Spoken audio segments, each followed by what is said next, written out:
Is Lupe versus Kendrick over? Has the whole situation been squashed?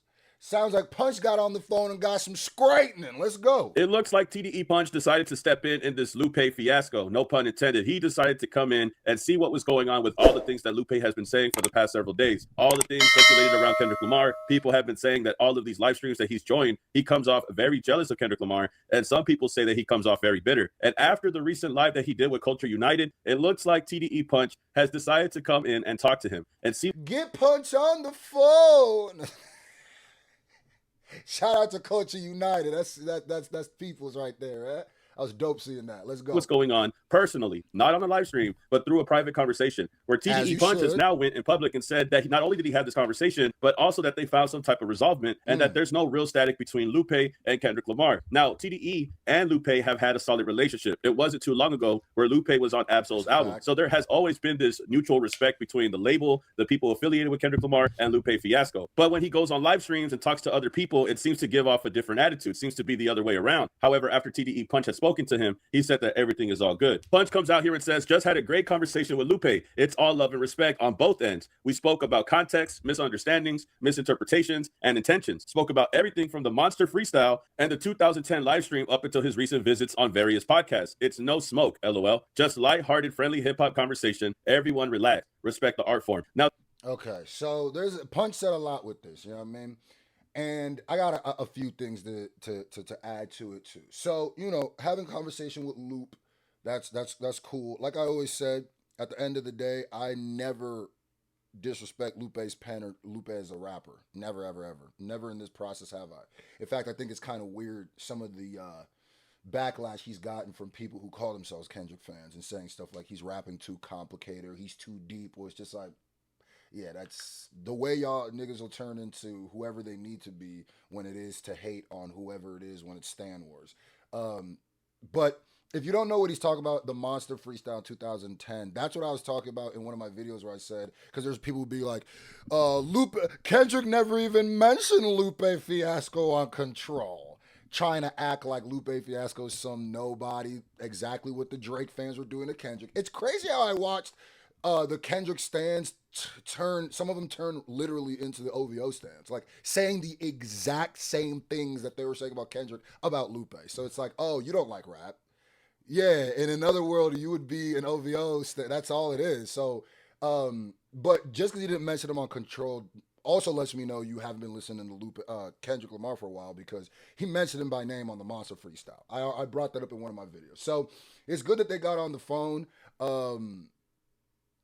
I do think it's hilarious that, because this feels like the same Big Sean situation. Whenever there's something that goes on with Kendrick, it'll start without Kendrick and it'll end without Kendrick. The whole situation will be about Kendrick. Kendrick will go viral. Kendrick will be trending and all this stuff. Kendrick will not say a word. And then it always is like everybody around him that comes to squash it. I want to hear Kendrick's real thoughts on Lupe Fiasco, on Drake, and on Big Sean, because some people are like, you haven't heard his real thoughts on Drake. I want to hear all those now from his word, from his mouth. Conversation. Everyone relax. Respect the art form. Oh, now, and by the way, hit that thumbs up button. I just dropped my phone. Thank you to everybody who's been doing it. Y'all know that the YouTube algorithm been acting a fool, but it doesn't matter because you, the SFJ Nation, has taken a stand against that. I don't have the hype feature. I'm too big. They punishing me. But y'all said, nah, y'all ain't gonna do this to school, and y'all ain't gonna do this to the movement. This is our movement. So y'all been hitting that like button, and that has been making a world of difference for these videos. Thank you so much. Hit that like button. If you're not subscribed, subscribe. And what is uber important, you could hit that subscribe button and still not get notifications. You gotta hit that bell. And then every time I drop a video, it'll get sent to your phone like I texted it to you personally. You dig? So let's get back to this. No matter what you think, Lupe said some head-ad things. I could agree with that. But I never want to disrespect Lupe as a rapper or his pen because he says things that are I don't agree with on a super level. Conversation. Everyone relax. Respect the art form. Now, two things to tackle in this post that he had shared. One is obviously the 2010 live stream. If you don't know, there has been a clip going around of Kendrick Lamar and Punch talking on a live stream, and Lupe's name gets brought up, and where Punch says that Lupe is... I reacted to that too. Didn't like that anymore. We'll play the clip right now. The most lyrical MC since Eminem. Eminem is a monster. When you put me up against that white boy, I ain't backing down though. Eminem's the best. Eminem holds the throne for playing on words. The best all time. The best on playing on words. Eminem is probably somebody who should be in the conversation for rap battles. Y'all can tell me how you feel about Eminem. I personally always thought that Eminem was one of the best lyricists to ever do it. The best with playing on words and perfect rhyming, all that. You tell me how you feel about that. But Kendrick seems to know ball. All time. Of all time. Who want to argue? We still got Lupe. We talking about Eminem here. Eminem plays on words the best of all time. Punch, yeah, Punch. Tell me everything I'm supposed to be saying, Punch. Because Punch got the shit down to the science. I'm gonna let y'all see. I'm gonna be the puppet for Punch right now. Pause. Best time and best play on words. So the chat brings up Lupe after Kendrick had spoke on Eminem. And when the question came about Lupe, let Punch answer that. And then here's also how I could show you where something in 2024 changed hip hop fandom. It just did. After that battle, like the stands came out of the woodwork in a way. There's always been stands, but in a way that it's never made sense to me. If you've been a hip hop fan like I've been my whole life and seeing this, it's weird. Because you're seeing here that in Kendrick's chat, there was a time where Kendrick's real, and these are Kendrick's real, like these are fans of Kendrick. People were fans of Kendrick before Kendrick blew up. So you can't even really say it's because they're being hype beasts, like some people. If Kendrick's fan base at the time was suggesting Lupe as one of the greatest writers, then where did that change? Then why all of a sudden Kendrick's my favorite rapper outside of Jay-Z. That's why I find it weird all of a sudden this Lupe talk and go, oh, so y'all is, because think of it right here, niggas was saying Lupe. And these are the day one Kendrick fans. All of a sudden now you ask certain people who call themselves Kendrick fans and they'll be like, he's whack. He's too complicated. What? I'll give you Punch's response. Not Kendrick's response. He's giving Punch's response. Big L. Lupe fell off. I am still Punch as Lupe fell off. Y'all agree? And I want to echo this again. This is Punch saying this. This is why Punch is talking about that on his post today. It's because of what he said. This is not Kendrick saying it. They killing you, Punch. They said you crazy. And even when Punch said that, Kendrick fans were saying Punch was crazy. This is back when it was about hip hop. This is back when it was about the rapping. Even if you disagree with somebody or what they said was stupid, you wouldn't take away from their game. It's like watching somebody play basketball, and because you disagree with one of their takes or one of their opinions, you stop counting their scores. Like now all of a sudden a 2-pointer, a 3-pointer is a 1-pointer for them because you don't like something they said on a podcast. That's goofy. Like what? Well, Punch say Lupe Fiasco doing too many fairy tale raps. It ain't organic and realistic anymore. Damn. Oh my God, here we go again. Fairy tale raps is crazy. And I see why they had this conversation. I'm sure Lupe didn't like that even now, many years later, a decade plus later, and they're barely having this conversation now. I feel like the conversation between Lupe and Punch was very different than it is online. I'm sure that Lupe's tone changed a lot. We'll keep it alleged, but I don't think that he was going as crazy as he was on the internet. Fairy tale rhymes is diabolical. Too much make-believe, too much fairy tale, too much nonsense. And this is back in 2010. Another thing that Punch had said during the fairy tale comment was that it doesn't seem real anymore. He said it ain't organic or realistic anymore. And I think that's a valid point from Punch. I think that's just a criticism or commentary that he's decided to give back in 2010 during this random live stream. But again, music is subjective. And then even in this critique, he's not saying what the new critique is trying to be. Like, that's how I know this is all like bot activity. Because he's not saying he's too complex. He's saying that he's too fanciful. What you're saying is no longer connecting to the regular person because you're so conceptual, right? Which, if I was Lupe, I would have a rebuttal to that where I go, well, I mean, Kendrick makes entire conceptual albums. You feel what I'm saying? Like, entirely conceptual albums. So, and you could say that the concepts that Kendrick is choosing is more grounded than Lupe Fiasco rapping as Amy Winehouse as a battle rapper. So we can just say, like, you could say, yeah, they're all conceptual, but sometimes one concept is just better. Or it's going to connect with the people more. You know what I mean? Recipes to Amy Winehouse, but come on, Lupe. You know what I mean? First and 15th, though.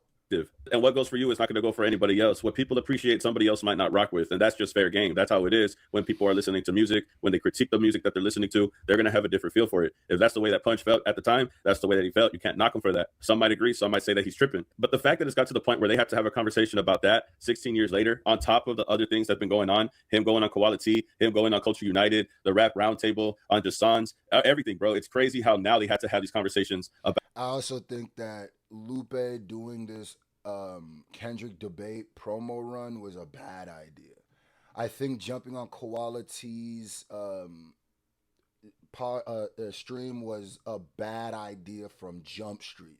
There is never going to be a fair breakdown because even if you go back and look at how that started, Koala T kind of spun what King Green was saying and was kind of just was 100% factually wrong about what he was saying in the beginning. Because how this started was Koala T was reacting to King Green, shout out to the homie King Green's video about lyrics not selling. And then he kind of goes, yeah, like Lupe, which is factually wrong because actually Lupe is a better example of lyrics selling, being somebody who's super complex, super lyrical, and has sold 20 million albums. And then Koala T tried to go, well, that was only off like 3 records. That's just hate. That's just pure hate. I gotta call a spade, Koala. That is a legendary level of hate to tell a man who sold 20 million copies of anything and be like, well, you only sold it off 3. Nigga, if he sold it off 1, that would be great. And that's when it comes to the conversation when people go, man, it looks crazy when you haven't sold 100,000 telling someone who sold 20 million that they haven't done anything. That's where I go, the whole thing was a bad idea. Quality baited him into something.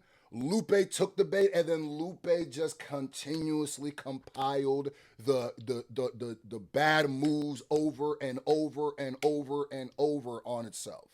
Period. So if Lupe would have just not jumped in Koala or jumped in... Once he jumped into the quality reaction, it was over. I just don't understand. The thing that I don't like that Lupe did was voluntarily join this conversation about Kendrick Lamar.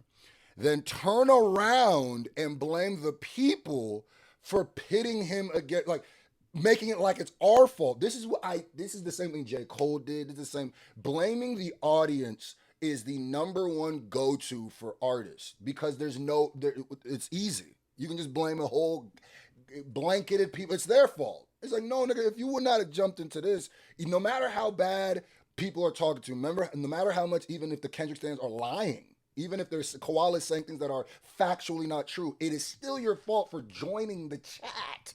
It makes no sense. And I feel like Koala might have some actual problems with you, and maybe you should have read that better, because you was trying to have a debate. He was trying to troll you. That's where it went bad on both sides. So that's where he messed up on. Everything that could have bothered him, including the Monster Freestyle, where Kendrick did name Lupe back in 2010 again. Okay, he gonna just talk about it. Go watch the rest of the Vill's channel. Like we said, he did mention Lupe Fiasco. I'm the best rapper alive. Lupe Fiasco and Nas. Jigga Man better retire. Under 3,000. Yeah, so you go listen to that. I've reacted to it before. I might re-react to it just so it's new and it's up here and people see. But, yo, shout out. Let's see where this goes. I always thought this whole thing was kind of a goofy situation for Lupe to get himself in. I'm glad Punch got on the phone and they talked about it, because even the stuff that happened years ago, they probably should have talked about. One thing I will say though is it'll always be hilarious to me how people will start stuff with Kendrick. Kendrick will say nothing. And then they'll talk to Kendrick's homies, be like, oh yeah, we good. Me and Kendrick are straight now. We straight. Are you sure? Because I'm yet to see Kendrick go like, nah, me and Big Sean are straight. Nah, me and Lupe straight. Nah, me and... It's always somebody else. And then every time it feels like Kendrick talks, it's always about, I don't like none of these niggas in the industry. I ain't friends with none of these niggas. So it's like, I don't know. But, hey, shout out. I think it's an awful rollout for Lupe's project, but I guarantee you I'll be tapped in when it drops. I guarantee you.